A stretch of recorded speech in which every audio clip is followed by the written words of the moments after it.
سبحانك لا علم لنا إلا ما علمتنا إنك أنت العليم الحكيم رب اشرح لي صدري أمين ويسر لي أمري واحلل عقدة من لساني يفقه قولي. قال الله تعالى في كتابه الكريم أعوذ بالله من الشيطان الرجيم بسم الله الرحمن الرحيم يرفع الله الذين آمنوا منكم والذين أوتوا العلم درجات. وقال النبي صلى الله عليه وسلم من يريد الله به خيرا يفقهه في الدين صدق الله وصدق رسول الله صلى الله عليه وسلم. Yang kami muliakan para guru, para asatidz, para orang tua, para jamaah Majlis Hidayatul Muqtadiin, terkhusus yang sama-sama kita hormati dan kita muliakan guru kita Al-Mukarram Al-Muhtaram, sahabat kami Al-Ustadz Teddy Kusnadi. Kita doakan mudah-mudahan beliau Allah sehatkan badannya, Allah panjangkan umurnya, Allah berkahkan hidupnya fid dunya wal akhirah, amin ya rabbal. Dan juga orang tua kita yang tadi telah menyampaikan nasihatnya kepada kita, sekaligus ketua lingkungan RW 025, sekaligus penasehat di majelis kita yang istiqomah luar biasa, orang tua kita Al-Mukarram Bapak Haji Mardani. Kita doakan juga mudah-mudahan orang tua kita yang selalu aktif dalam kebaikan, Allah sehatkan badannya, Allah panjangkan umurnya, Allah berkahkan hidupnya fid dunya wal akhirah. Dan juga guru kita Ustadz Mildan, Wan Daus, dan juga Bang Agus, Bang Teguh, dan juga Bos Rizky, dan juga Abang Epan, dan para hadirin jamaah Majlis Hidayatul Muqtadiin, baik yang melihat secara langsung ataupun melalui MT Hidayatul Muqtadiin Media. Mudah-mudahan dimanapun kita berada Allah sehatkan badan kita semuanya, Allah panjangkan umur kita fi ta'atillah wa rasulih, Allah berkahkan hidup kita dunia dan akhirat, amin ya rabbal alamin. Alhamdulillah, kita bersyukur kepada Allah Subhanahu wa ta'ala. Ini malam kita kumpul, ini malam kita bermuajahah, bermujalasah, tidak lain kumpulnya kita adalah untuk mencari ridha Allah Subhanahu wa ta'ala. Kita bukan kumpul karena sesuatu yang lain. Kita berkumpul bukan karena apapun, kecuali kita kumpul di sini ingin mendapat ridho dari Allah Subhanahu.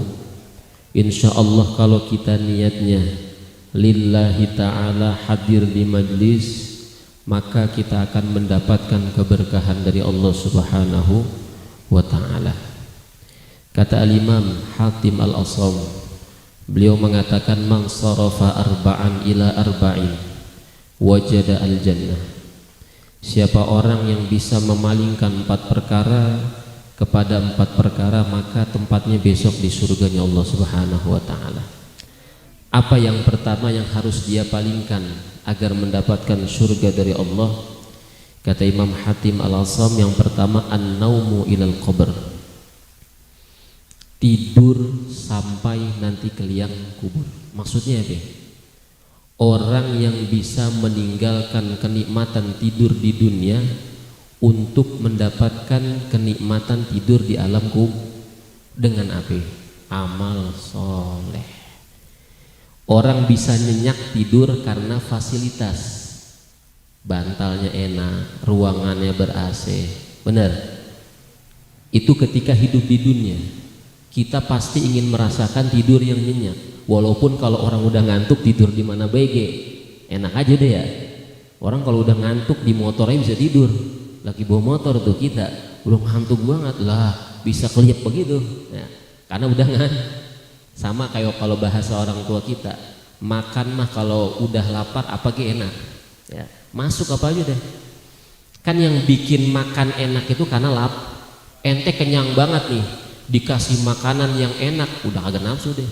Paling nafsu cuma nyoba-nyobain doang. Jadi yang bikin nikmat itu adalah karena kita lapar jadi enak makan. Karena kita ngantuk jadi enak tidur. Nah, kita pengen enak tidur kita di alam kubur itu dalam keadaan kenikmatan. Dengan apa? Kata beliau adalah dengan beramal yang baik. Nih salah satu amal kita yang baik. Makanya kata ulama tuh dikatakan an-nasu niyamun wa idza matu intabahu. Manusia ini semua hakikatnya lagi pada tidur. Nanti kalau dia mati baru pada bangun. Loh, kok bisa begitu? Kan kita semua pada melek. Ya. Kenapa kita dibilang oleh para ulama kita lagi tidur? Maksud dari tidur di sini adalah tidur hati kita. Kadang ada orang yang matanya melek tapi ama perintah Allah lagi merem, bener gak? Iyalah, ada begitu. Ada yang orang kelihatannya merem tapi hakikatnya ama perintah Allah dia nomor satu.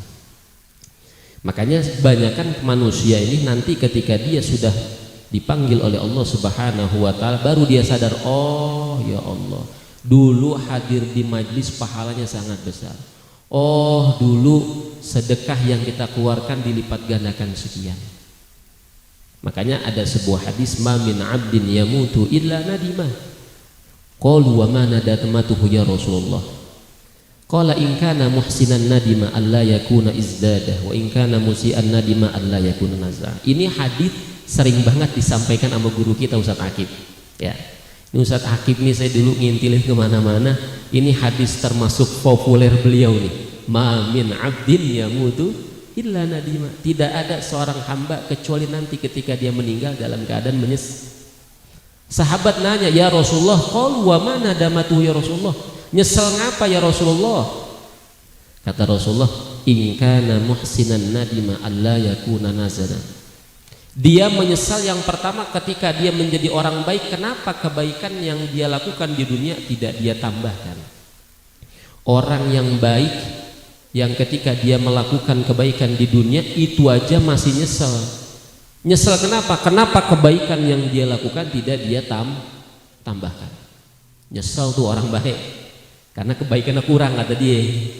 Yang kedua, wa ayyakun in kana muhsinan nadima alla yakuna naza wa in kana musian nadima alla yakuna naza. Dan dia menyesal ketika melakukan keburukan. Kenapa dulu ketika dia ngelakuin keburukan dia enggak sudahin, dia enggak selesain. Orang baik nyesal di dunia, di akhirat karena kebaikannya dia kurang tambahin. Orang yang buruk juga menyesal kenapa dulu keburukannya tidak dia selesain. Ya Allah. Tapi orang yang menyesal dalam kebaikan masih mendingan dia mendapatkan ganjaran dari Allah. Tapi orang yang menyesal dalam keadaan keburukan, dia bagaimana mau balik lagi? Ya, di Sherlock dia gak bisa buka HP udah. Ya kan, di Sherlock ke dunia, ya di Sherlock lah dunia udah kagak jadi, nggak ada dunia udah. Ya, semuanya sudah rata. Ya. Yang ada tinggal hisab. Makanya kata Al-Imam Ali, fa innal yauma amalun wala hisab wa ghadan hisab wala amal.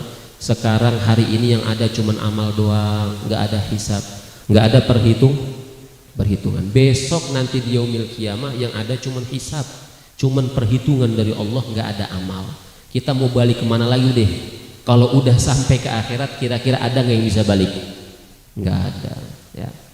Hanya amal yang besok nemenin kita. Itulah yang disebut besti amal. Semua pulang tuh. Yang pertama keluarga, kalau kita meninggal pulang nggak dia? Kelar kita ditalkinin, ditahlilin, dia pulang nggak nanti? Bini kita yang cakep banget kalau kita lagi udah meninggal dunia, balik dia ngikutin nggak sampai alam kubur? Lah kagak. Ya. Dia malah senang banget, alhamdulillah mati juga loh ya. Nyari lagi dia. Terus yang kedua adalah harta yang kita punya, baik yang ada di fasilitas tubuh kita atau kendaraan atau rumah yang lainnya. Kalau udah pulang kira-kira ngikut gak dia? Nggak ngikut deh. Satu yang ikut kata Nabi sallallahu alaihi wasallam apa? Wa yabqa amalun, yang ikut hanya amal soleh. Maka dari itu kita nih hadir di sini, ini adalah salah satu athar, salah satu amal yang besok nanti kita akan lihat sama-sama amal tersebut. Faman ya'mal mithqala dzarratin khairan yarah wa may ya'mal mithqala dzarratin, dikit kita ngelakuin kebaikan tampak semuanya. Ya, CCTV Allah luar biasa. yang sedikit kecil aja kebaikan yang kita lakukan di dunia itu akan diberikan penglihatan besok. Begitupun keburukan yang kita lakukan di dunia besok juga tampak. Maka dari itu kita bersyukur kepada Allah, langkah kaki kita dimudahkan untuk hadir di majlis. Mudah-mudahan tidak keluar dari majlis ini melainkan dosa-dosa kita dirontogin oleh Allah Subhanahu. Allah perbaiki keadaan kita semua. Allah ijabah doa-doa kita semua berkat majlis yang mulia ini. Amin ya rabbal alamin. Ya. Yang kedua kata Syekh Hatim Al-Asam adalah wal fakhru idal mizan. Orang yang bahagia nanti sampai ke mizan. Maksudnya apa? Orang yang ada di mizan, mizan itu kan timbangan amal seseorang. Nanti ketika di dunia itu semua amal-amal baik ditimbang, banyakan mana amal-amal yang buruk. Itu untuk memperbanyak amal yang baik, yaitu dengan amal soleh ditambahin. Dan yang paling lebih berat daripada itu adalah jangan mempunyai sifat sombong. Itu kan iblis diturunin ke muka bumi itu gara-gara apa? Apa kata-kata iblis? Khalaqtani min nar wa khalaqtahu min tin. Ya Rob, aku diciptakan dari api, Adam dari tanah. Kenapa aku harus sujud kepada Adam? Adam dari tanah, saya dari api ya Rob. Tuh, gara-gara sombong, punya sifat sombong, padahal dia nggak tahu yang memerintahkan adalah Allah. Tugas dia padahal cuma tinggal sujud aja tuh kepada Nabi Adam, tapi malah dia berkomentar, gua yang diciptakan dari api ngapa jadi sujud sama orang yang diciptakan dari tanah? Lagi gengsi dia. Ya, gua ngapain ngaji sama bocah? Lah gua orang tua. Walau kata Habib Ali itu ada salah satu cuplikan video, walaupun yang bopong yang nyunatin dia, kalau ilmu ada di dia ngaji, bener gak? Itu kita sering banget lihat tuh video cuplikan pas beliau masih sehat tuh. Muntang-muntang masih kecil lah, sunat gue yang bopong kata gitu ya. Terus ngaji gak mau, lah kalau ilmu ada di dia ngaji, ya bener gak? Kalau ilmu ada di dia nggak? Kalau ilmu ada di orang yang lebih tua, ya gitu juga ngaji. Siapapun ilmu ada diri orang, kalau emang dia berilmu, ya dia bersanad nyambung kepada guru-gurunya sampai Rasulullah. Kalau kita sempat hadir ya hadir, ya kecuali emang ketika dia tidak berkompeten dalam urusan ilmu, ngapain kita? Ya maka dari itu yang kedua untuk membahagiakan kita nanti di mizan adalah tidak memiliki sifat sombong. Mungkin kita tidak bermaksiat dengan hal-hal yang diharamkan Allah, mungkin mata kita tidak bermaksiat untuk melihat hal yang diharamkan. Bisa jadi itu kata para ulama, maksiat kita adalah merasa diri kita paling baik kepada orang lain. Berarti kita nggak maksiat nih, contoh kita tidak mungkin minum, kita tidak judi, kita tidak apa, tapi mungkin maksiat kita adalah menganggap orang lain lebih rendah daripada kita. Itu luar biasa. Gara-gara itu iblis saja diturunin ke dunia. Mudah-mudahan kita selamat, mudah-mudahan kita semuanya jadi orang-orang yang merendahkan hati kita ya di hadapan Allah Subhanahu wa taala. Amin ya rabbal alamin. Yang dua lagi besok malam Kamis kita di rumah Aga ya, di rumahnya Bapak Surmit tanggal 7 ya, tanggal 7 Agustus ya. Karena dia udah naik nih. Jadi ngajinya dia ini sudah selesai juz 30. Ya, mungkin juz 30 dia. Sekarang dia sudah mulai Al-Baqarah. Ya, udah mulai Al-Baqarah. Mungkin salah satu tasyakuran dia mau ngambil malam Kamisnya di rumahnya. Ini orang nggak hadir nih. Capek kali dia nih pulang sekolah ya. Sekolahnya jauh dia. Si Aga. Besok ya info dari pusat ya. Tanggal 7 Agustus insya Allah di rumahnya Bapak Surmit atau putranya Aga. Ya, Auzan, apa namanya? Aurzan ya, manggil Aga. Kita buka kitab, pokoknya jam 10 kita kudu kelar karena besok bocah sekolah ya, 10 menit lagi. Kita sebelum kita mulai bacaan ta'lim ta'alim, kita kirim Fatihah khususnya buat ma'alif hadza kitab Al-Imam Syazar Nuji dan juga guru-guru kita Ki Abdul Karim, Ki Marzuki Tahlan, Ki Marus Ali, Ki Mahfuz Abu Ya, Ki Ahmad Zain Haji, Ki Ahmad Diraz Marzuki, khususan Al-Habib Shalih Al-Attas. Dan juga khususnya buat Sohibul Bait Bekasi, khususnya orang-orang tua Sohibul Bait, orang tuanya Akil, dan juga ngirim Fatihah khusus satu buat ibunda dari Habib Umar Al-Hinduan. Ibunda Syarifah Fatmah binti Habib Abu Bakar Maula Aidid yang sedang berada di rumah sakit atau kurang sehat. Kita doakan mudah-mudahan ibunda dari Habib Umar Allah angkat penyakitnya, Allah berikan kesembuhan, Allah berikan kesehatan, syifaan ajilan bihaqqi nabiyika Muhammadin sallallahu alaihi wasallam bisirril Fatihah.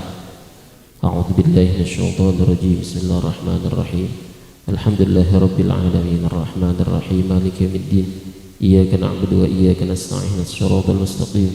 Shiratal ladzina an'amta 'alaihim ghairil maghdubi 'alaihim waladdallin. Rabbighfir lana wa liwalidayna amin. Bismillahirrahmanirrahim. Qala al-musannifu rahimahullahu ta'ala wa dama naf'a bihi wa bi'ulumihi wa bi'ulum masyayikhihi wa talamidatihi fid dharain amin. Kemarin sampai mana kemarin ya? Wa may yatawakkal 'ala Allah fa huwa hasbuh wa yahdihim ila siratin mustaqim. Siapa orang yang bertawakal kepada Allah, maka niscaya Allah akan cukupkan rezekinya dan Allah akan memberikan hidayah kepadanya kepada jalan yang lurus. Allah kalau sudah memberikan jalan kepada seorang hambanya, maka dia akan diberikan jalan yang lurus, diberikan rizki min haitsu la yahtasib, rizki yang datangnya nggak diduga-duga. Enak gak? Enak ya. Rizki itu kan nggak dari satu arah. Ente percaya nggak sama rizki? Rizki itu nggak datang satu arah. Kadang ada yang kita pengenin dari satu arah, gedean dari sebelah kanan. Benar gak? Ada yang dari sebelah kanan rada gedean, tiba-tiba yang sebelah kiri rada gedean. Ya. Jadi kita nggak tahu tuh rizki, urusan rizki. Maka dari itu rizki itu tidak melulu sesuatu yang kita kerjakan terus dikasih rizki, enggak. Kadang kita nggak ngapa-ngapain dikasih rizki. Ya. Makanya rizki itu tidak hanya diberikan kepada hamba Allah yang bertakwa saja, tapi kepada siapapun sekalipun hewan yang tidak diberikan akal, Allah kasih rizkinya. Ya. Kalau semisal rizki diberikan kepada hamba Allah yang bertakwa saja, niscaya hewan pada modar, bener gak? Hewan kagak berakal, ya kan? Tapi rizki yang Allah berikan, Allah punya sifat rahmat, kasih sayang. Nah, lebih-lebih rizki yang diberikan kepada orang yang bertakwa, udah pasti rizki yang Allah berikan di situ ada keberkahannya. Mudah-mudahan yang Allah berikan rizki kepada kita rizki yang barokah. Amin ya rabbal alamin. Ya. Nah, wa qala Nabi sallallahu alaihi wasallam an-nasu kulluhum fil faqri makhafatul faqr. Ya. Nabi sallallahu alaihi wasallam dalam sabdanya nih, manusia seluruhnya ini dalam keadaan membutuhkan atau dalam keadaan fakir karena satu, makhafatul faqr, karena dia takut dirinya di fakir. Jadi semakin takut diri dia fakir, hakikatnya dia fakir. Ya. Padahal itu dia memiliki Allah zat yang maha kaya. Makanya ada salah satu kalimat tuh di dalam satu toko, ya, dia ini seorang pedagang, ya, seorang pedagang. Saya ini nggak takut khawatir menjadi orang yang fakir karena saya memiliki Tuhan yang maha kaya, yang maha kaya.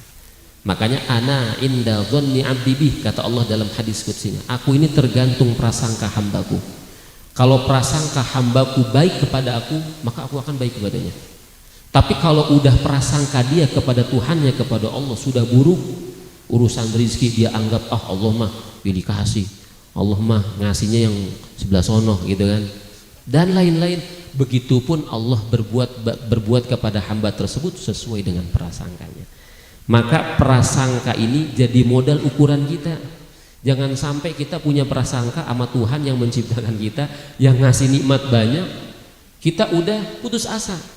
Artinya kita berprasangka buruk kepada Allah.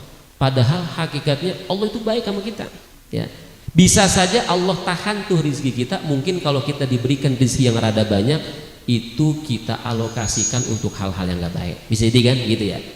Mungkin bisa jadi kita nggak dapat rizki yang di satu titik, bisa jadi di situ ada hal-hal yang tidak Allah ridhoi.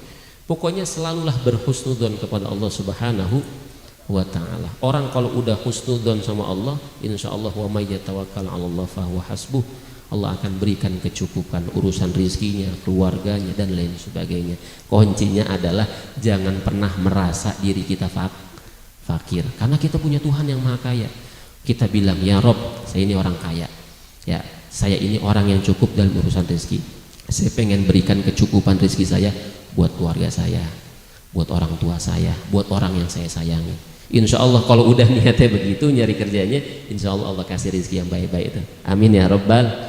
Al-Fatihah. A'udzubillahi minasyaitonirrajim. Bismillahirrahmanirrahim. Alhamdulillah rabbil alamin arrahmanir rahim maliki yaumiddin. Iyyaka na'budu wa iyyaka nasta'in shiratal mustaqim shiratal ladzina an'amta 'alaihim ghairil maghdubi 'alaihim waladdallin. Rabbighfir lana wa liwalidayna amin. Untuk doa Ustaz kepada guru kita Ustaz tadi. Astagfirullahaladzim, astagfirullahaladzim. Allahumma salli wa sallim wa barik ala sayyidina Muhammadin fil awalin wal akhirin wa sallim wa radiyallahu tabaraka wa ta'ala an kulli sahabati rasulillahi ajma'in. Bismillahirrahmanirrahim. Alhamdulillahi rabbil alamin hamdan syakirin hamdan na'imin hamdan yuwafi ni'amahu yukafi mazidah. Ya Rabbana lakal hamdu kama yanbaghi li jalali wajhikal karim wa 'azimi sultanik. Allahumma salli ala sayyidina Muhammadin tibil qulubi wa dawaiha wa shihatil abdani wa afiyatiha wa nuril absari wa diyaiha wa ala alihi wa sahbihi wa sallim. Rabbana hab lana min azwajina wa zurriyyatina qurrata a'yun waj'alna lil muttaqina imama. Allahumma inna nas'aluka ilman nafi'an wa rizqan halalan mubarakan tayyiban. Rabbana atina fid dunya hasanah wa fil akhirati hasanah wa qina adzaban nar wa adkhilnal jannata ma'al abrar ya aziz ya ghaffar ya rabbal alamin. Wa sallallahu ala sayyidina Muhammadin nabiyil ummi wa ala alihi wa sahbihi wasallam. Subhana rabbika rabbil izzati amma yasifun wa salamun alal mursalin walhamdulillahi rabbil alamin. Subhanakallahumma wa bihamdika asyhadu an la ilaha illa anta astaghfiruka wa atubu. Wallahu a'lam bishawab. Assalamualaikum warahmatullahi wabarakatuh.